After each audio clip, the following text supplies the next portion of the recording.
नमस्कार, Vidarbha city news मध्ये मी आपलं स्वागत करते। महिला सुरक्षेसाठी शक्ती कायदा लागू करण्याची मागणी राष्ट्रमाता जिजाऊ ब्रिगेडचे पंतप्रधानांना निवेदन। राष्ट्रमाता जिजाऊ ब्रिगेड यांच्या वतीने महिला व बाल कल्याणावर वाढत्या अत्याचारांच्या घटनांविरुद्ध कठोर कायदा लागू करण्याची मागणी करण्यात आली आहे। या संदर्भात पंतप्रधानांना जिल्हाधिकाऱ्यांमार्फत निवेदन सादर करण्यात आले।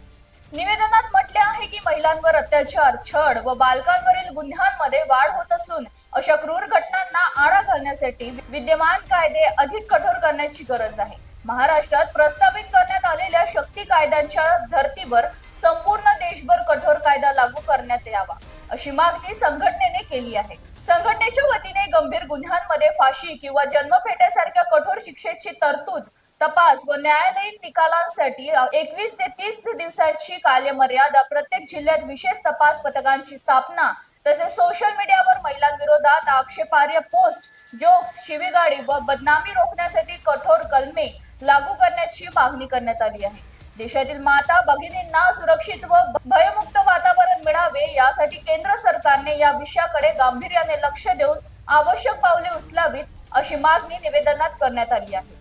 हे निवेदन शिवानी मैथिली यांच्या नेतृत्वात सादर करण्यात आले। अशाच अधिक माहितीसाठी आमच्या चॅनलला लाईक करा, शेअर करा, सबस्क्राईब करा आणि फॉलो करा।